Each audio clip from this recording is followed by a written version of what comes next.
and his beautiful wife.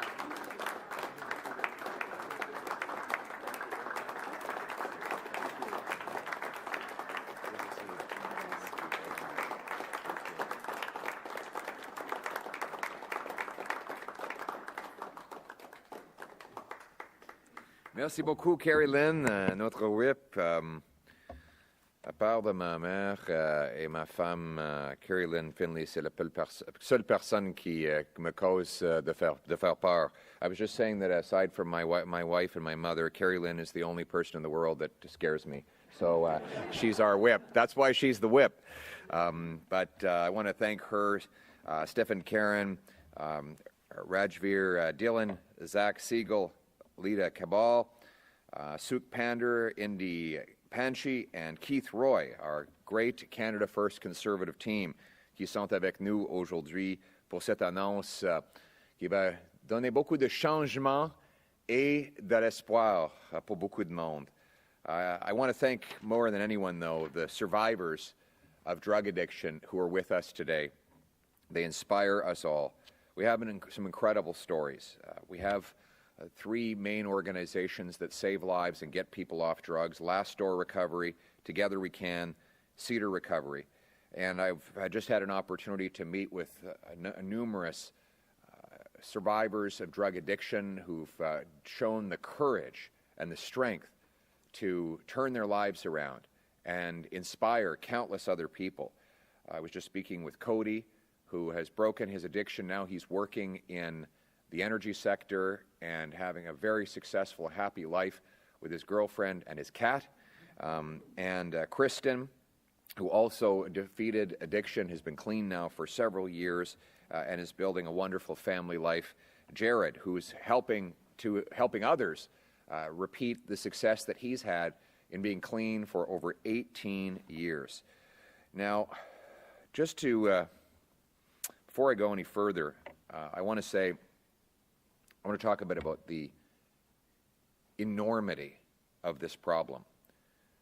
Imagine if the entire city of North Vancouver vanished from the face of the earth. That's what happens when 50,000 people die. Like a region, a city like a mid-sized city in Canada vanishes off the face of the earth. We've lost 50,000 people in Canada to drug overdoses, more than died fighting for Canada in the Second World War. And thousands more continue to suffer, living in misery as fentanyl takes control of lives. Every single death is an unspeakable tragedy. These are our neighbors, our friends, our brothers or sisters, our children. They had their own lives and their own dreams.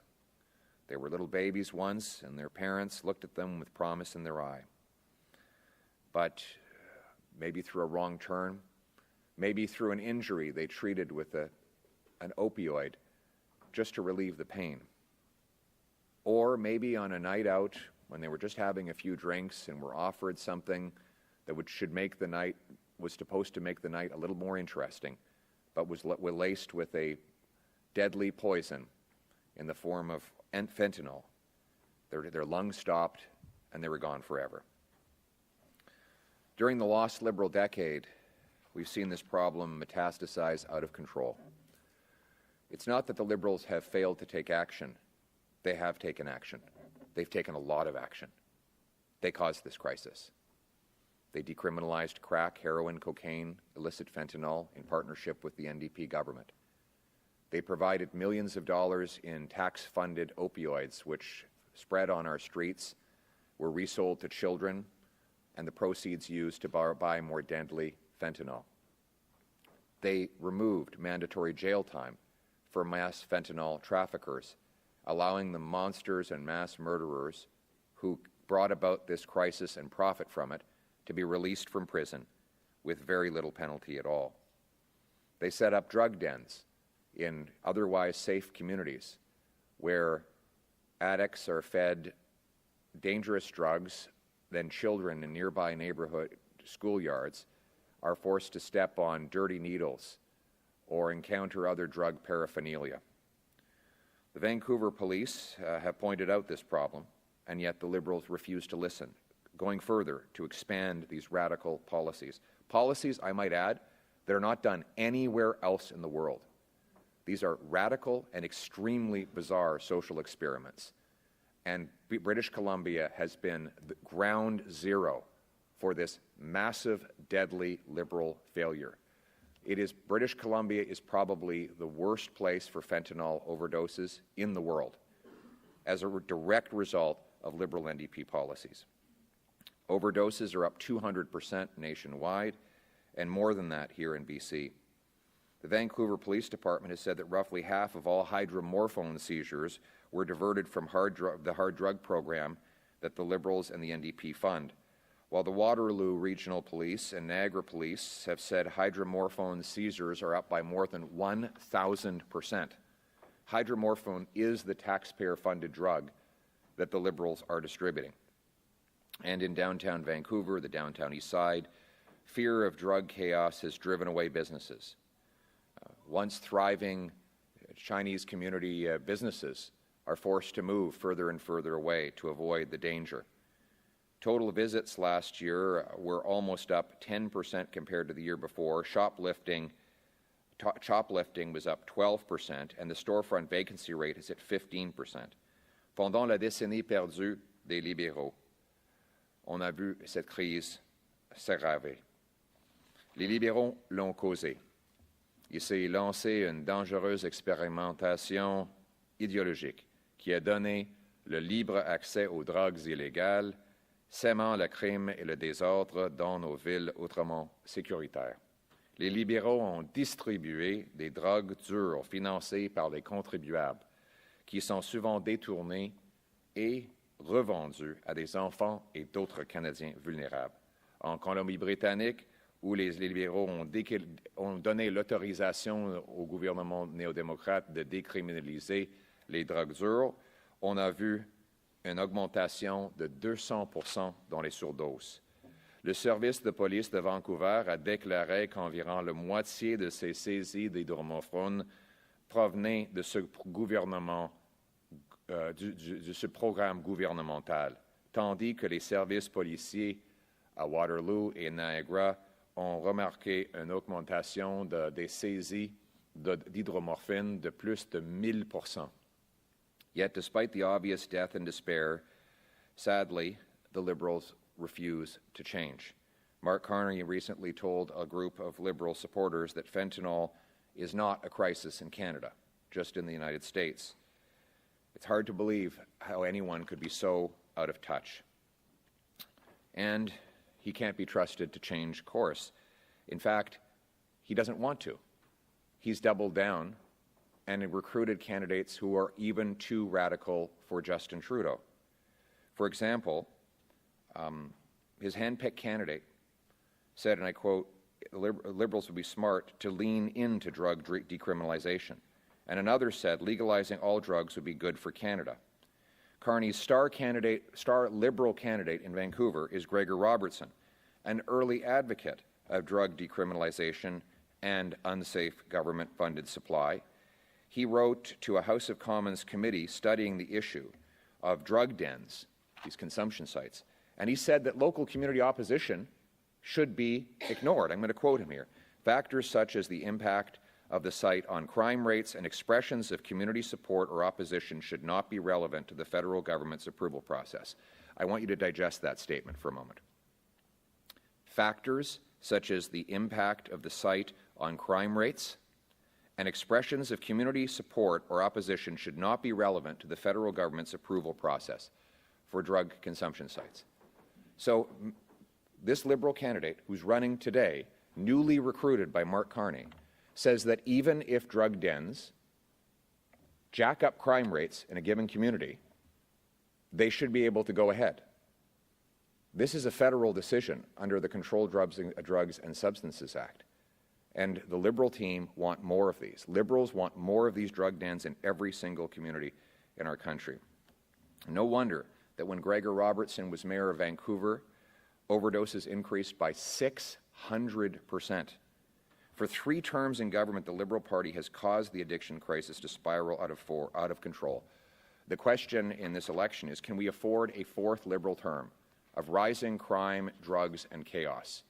Or is it time for a new Conservative government to stop the drugs, treat addiction, and bring our loved ones home drug-free for a change? We need a new Conservative government that can reverse this radical experiment and move the country towards hope and change. And that's why I'm here today. I'm here today to announce that a new Conservative government will fund recovery for 50,000 Canadians who need it. Thank you.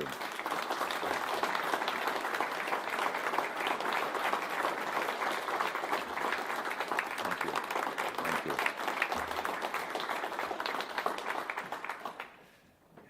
Now, we've lost 50,000 people to overdoses. The least we can do is, in their honor, save 50,000 more. Let their loss not be in vain.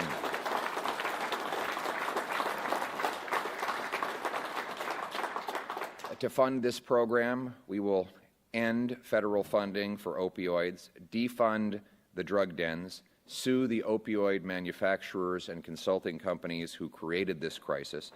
We will eliminate back-office bureaucracy, and we will fund directly those people who need the help through groups that have success in delivering drug-free outcomes. And make no mistake, we will be shutting down drug dens. We will ban drug dens within 500 meters of schools, hospitals, daycares, playgrounds, and other places where the community is vulnerable. We will, let's be clear, these drug consumption sites do not work. And I'm going to quote the Lancet Commission study on this right now. There is no evidence that accessing a site lowers an individual's risk of fatal overdose over time, or that sites lower community overdose rates. We owe it to our fellow citizens who are still struggling with addiction to offer them a real chance to avoid adding to that terrible number of losses we've had already. We will expand access to recovery services with proven track records. These organizations, like the Oak Centre in Winnipeg, or Harvest House in Ottawa and Atlantic Canada, or Last Door Recovery, Together We Can, Cedar Recovery. These organizations have proven track records. They will be the ones that get the funding. We will set up a different kind of funding model than you've ever seen before. Normally, governments receive applications that have all the right buzzwords, they fork over the check, and afterwards a report is written. And it doesn't matter what the outcome is as long as all the paperwork is done. That ends. Here's how we're going to run our drug recovery program. Organizations are going to be paid a set fee for the number of months they keep addicts drug-free. And they will be paid more for harder cases. So if someone is a casual drug user and trying to break the addiction before it becomes serious, the funding might not need to be as much. It could be 10 or 15 counseling sessions for that person. But on the other hand, if it's an extreme addiction with someone living on the street for multiple years and on the verge of dying, well, obviously more funding would be needed for that. But the funding will be paid to organizations that successfully get people off drugs. Those organizations and interest groups who have been contributing to and complicit in the distribution of high-powered opioids and the harm production programs will be cut off, and they will be totally ineligible for any funding whatsoever. We need to break the addiction that these organizations have to keeping the crisis going. We're going to build it out based on the Alberta recovery model, which has shown a 40% reduction in the number of overdoses in 2023, more than 3 times what has happened in BC in that same time period. We will ensure that the Canadian people have hope that we can break the addiction and free our people from its grip. C'est pourquoi j'annonce aujourd'hui qu'un nouveau gouvernement conservateur va financer le traitement et rétablissement de 50 000 Canadiens.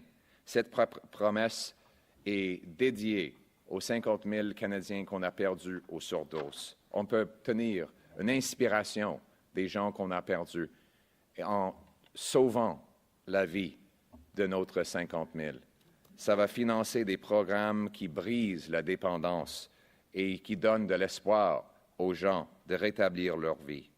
On doit à nos citoyens qui sont encore sous l'emprise de la dépendance de leur offrir une chance d'éviter et d'ajouter à ce nombre terrible. On va élargir l'accès à des programmes de rétablissement dont le succès est prouvé. Il va inclure des services de conseil, des thérapies de groupe, des formations professionnelles, des logements de transition afin de donner aux gens des outils dont ils ont besoin pour reconstruire leur vie. On va reproduire et soutenir des modèles efficaces tels que le Centre de rétablissement Bruce Oak qui aide les gens à rétablir et retrouver leur famille, leur communauté et leur culture. On sait que le rétablissement offre un réel espoir.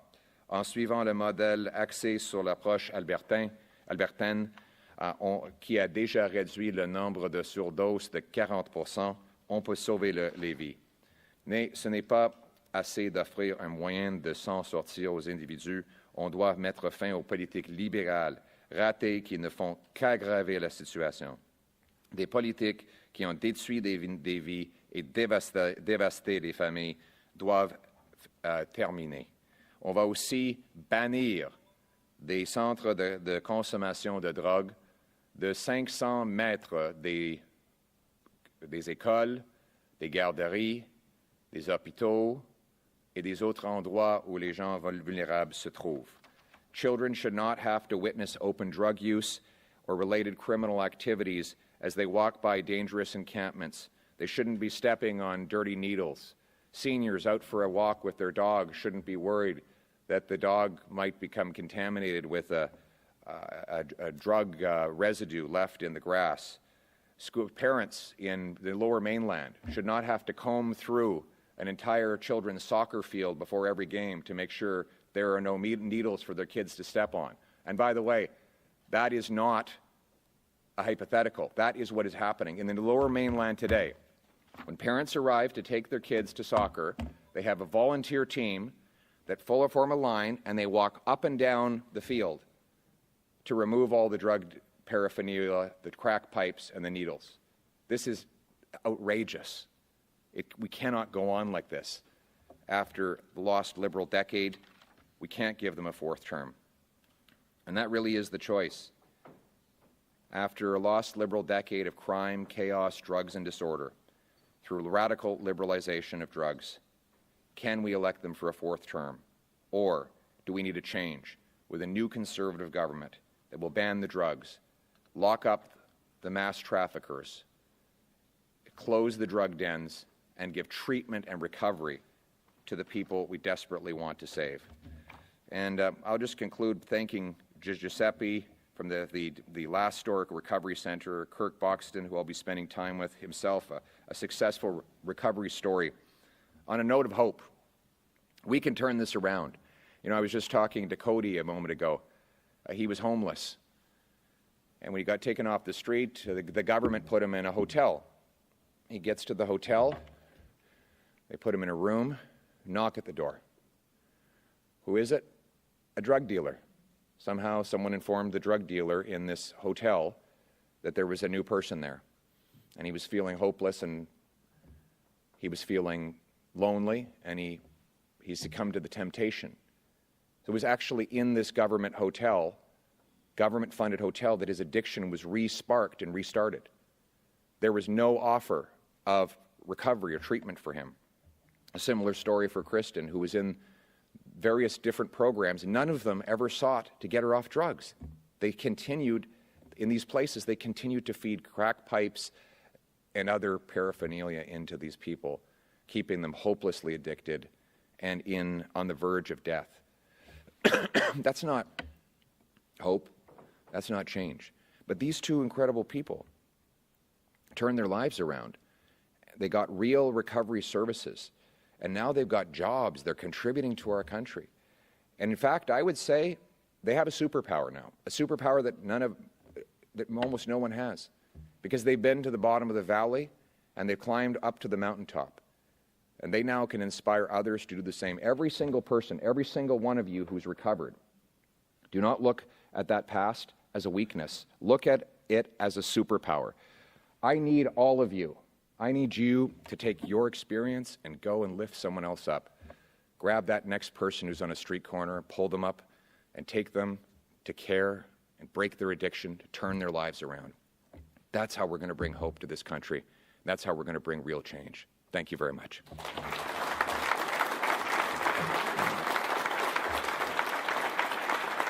Thank you.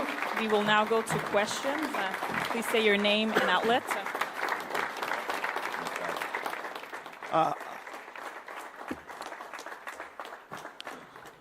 Hello, Mr. Poilievre, Rahim Mohammed, National Post. First, thanks for making this an indoor event. I'm glad you have someone from the Lower Mainland on your advance team to give you a sense of our climate. That's right. The right call. That's right. Well, you should have been with us in the South Okanagan the other day. I grew up in Kamloops, man. You know what it's all tugging about. my heartstrings. My heart's still in Kamloops. I know. I almost announced I was going to be moving the capital to Osoyoos, but I thought that it should be New Westminster. You ever hear that story? Maybe Victoria. We have time for a story. Victoria everybody? stole it from under New Westminster. Is that what happened? Yeah. Gee, somebody's got to do something. Yeah, so the Victoria team, they switched up the speech that the New Westminster delegation was going to give, and the New Westminster guy fumbled and stumbled, and the capital ended up being in Victoria. I think that's how it went. Is that what happened? Yeah. Is that correct? I'd heard that story kind of second or third hand. It's breaking news, everybody. Sorry, we have to talk about fentanyl now. So, as you know, President Trump is continuing to use Canada's fentanyl crisis as a smokescreen for his economic coercion of Canada, even though a number of his fellow lawmakers, including his fellow Republicans, are calling BS on his debunked premise that Canada is a major transit country for fentanyl ending up in the streets in the United States. Are you worried that some of the language that you have used surrounding Canada's fentanyl crisis, language like super labs, kingpins, concerns surrounding uninspected shipping containers at the ports, that any of that sort of language is going to give oxygen to President Trump's narrative, which looks to be on its last legs? And are you planning to tone down any of that sort of rhetoric? Well, I have not used rhetoric. I've used facts. They are super labs. In fact, I think the police call them super labs. The RCMP announced that they had actually shut down a super lab, which had enough fentanyl to kill hundreds, if not thousands, of people. I couldn't care less what a foreign leader thinks about our fentanyl problem. As you noticed, I didn't mention any foreign leader in my speech, and I've been speaking about this for years. I put out a video about the fentanyl crisis in the Lower Mainland 2 years ago. And remember, everyone said that it was all wrong and all exaggerated. Now, everybody admits that not only was my identification of the problem correct, but so were all of my solutions. So I don't accept the idea that we should stop saving our kids from fentanyl overdoses because of something the United States is saying. The Americans have the American problem with fentanyl has nothing to do with Canada. But at the same time, we have to take care of our own people. I'm not doing this for anyone other than the people who are suffering from addictions, so that not one more mother has to answer the rap on the door from a police officer who's there to tell her that her little baby boy or girl died on a street corner somewhere. I'm doing this for the 50,000 people we have lost. And I totally reject the idea that we cannot solve the problems that are in our own country because of a foreign distraction. Thank you. Thank you. We'll now go to the next question. Hello, Mr. Poilievre. This is Janice from Fairchild Television. I want to get your response of many Chinese Canadian parents are increasingly worried about youth exposure to drugs. So how will your plan include prevention and education for youth in immigrant communities? Thank you very much. And I want to take a moment to thank the Chinese community for leading the charge against the drug den in Richmond and against the radical drug liberalization agenda of the Liberal Party. First of all, we have to close the drug dens. No drug dens within 500 meters of schools, playgrounds, daycare centers, hockey arenas, or any other place where children should go.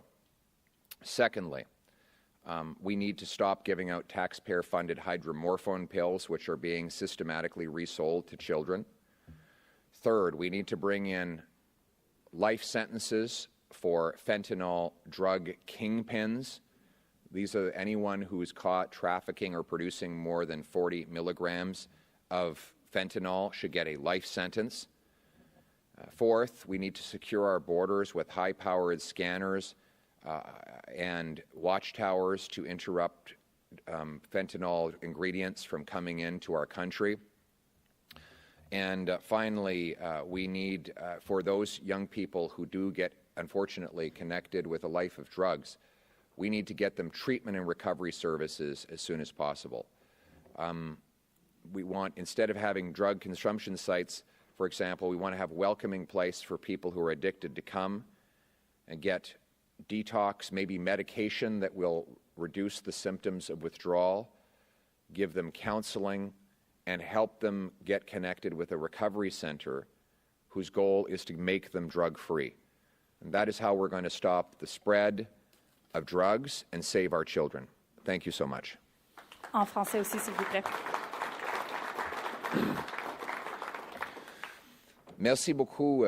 J'apprécie énormément le travail de la communauté chinoise contre les sites de consommation de la drogue, surtout à Richmond. La communauté chinoise est très, très courageuse et a bien mené la discussion contre les drogues. Moi, on va mettre des vendeurs de masse de fentanyl en prison pour la vie.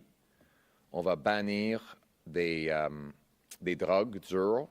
On va arrêter de distribuer des opioïdes avec l'argent des contribuables. On va fermer des centres de consommation de drogue 500 mètres autour des écoles, des garderies et d'autres endroits où se trouvent les enfants. On va fournir 50 000 places pour les traitements de dépendance avec le but de permettre aux gens de briser leur dépendance à 100% et de devenir libres des drogues. Donc, s'il y a un jeune qui devient, adapte une dépendance, il va avoir un endroit où aller pour briser cette dépendance et recommencer leur vie. C'est comme ça qu'on va protéger nos enfants des drogues. Merci beaucoup. Thank you. We'll now take a question from the phone line. Thank you. Rob Shaw with Czech News. Hello, Mr. Polyev. There's 50 overdose prevention sites in BC. We have a premier here who supports them. As you know, the provinces control the administration of the healthcare system. In many cases, they're funding these recovery centers or putting in their own policies. So what would you say to our provincial government about what these changes mean for its ability to manage its healthcare system in this area with you as Prime Minister? Well, we won't be making any changes to the healthcare system. We're saying is that drug use sites will be banned within 500 meters of schools, playgrounds, daycares, and other places where children go. They will not be allowed under the federal laws of the Drug and Controlled Drug and Substances Act. They will not be allowed if their goal is to perpetuate drug use. There should be a small number in limited cases that are open that, while they welcome drug users in, they immediately offer them a path to recovery, give them a connection to a recovery program, offer them counseling on how to break their dependence and start their lives again. We know that the drug consumption sites have been a total disaster here in British Columbia and around the world. We know the research shows that they do not save lives or protect the community. We also know that they cause a massive risk when they are near children. My message is, we're not going to allow these drug dens near our kids or our vulnerable populations. Rather, we're going to move to put people, 50,000 of our loved ones, into recovery and treatment programs so that we can get them off drugs. And I note that there has been a big change in the debate. I mean, when I first made these points 2 years ago, everybody said it was very controversial. But I persisted, and now it seems that the British Columbia government is changing its position and moving slowly towards recovery, and I applaud that. The Alberta model has been by far the most successful. Let's build on that success. And I would also say the only ones that seem to be committed to the free drugs and liberalization policy is the Liberal Party of Canada. They keep pushing this. They have not reversed their position. They still want to fund drugs and decriminalize hard drugs. They still want to give light prison sentences to the mass producers and traffickers who are killing our people. If you give the Liberals a fourth term in power, this problem will only get worse. That's why we need a new Conservative government that will ban the drugs, lock up the traffickers, invest in treatment and recovery to bring our loved ones home drug-free. En français, s'il vous plaît. Merci beaucoup. Le fédéral a la responsabilité de donner des exemptions pour des centres de consommation de drogue. J'annonce aujourd'hui que si les conservateurs sont élus, on ne va pas permettre des centres de consommation de drogue de 500 mètres vers les écoles, les garderies, des autres endroits où se trouvent des gens et des jeunes vulnérables. On va en plus remplacer ces centres de consommation avec des centres de réhabilitation pour briser la dépendance et aider les gens à ne pas être dépendants sur les drogues. C'est comme ça qu'il va falloir agir. C'est ça, la preuve est là. Le modèle en Alberta qui a réduit la consommation de drogue de 40% en 2023, ça c'est le modèle. Ça nous donne l'espoir. C'est ça le vrai changement dont le Canada a besoin. Thank you. We'll take another question from the phone line, and this will be the last question. Marianne de Pelletot, Franco-Presse. Bonjour, est-ce que vous m'entendez bien? Oui. Super, merci. Bonjour, M. Poilievre, Marianne Despelletot de Franco-Presse. Quand Donald Trump est arrivé au pouvoir, il a sorti son marqueur, puis il a signé des décrets.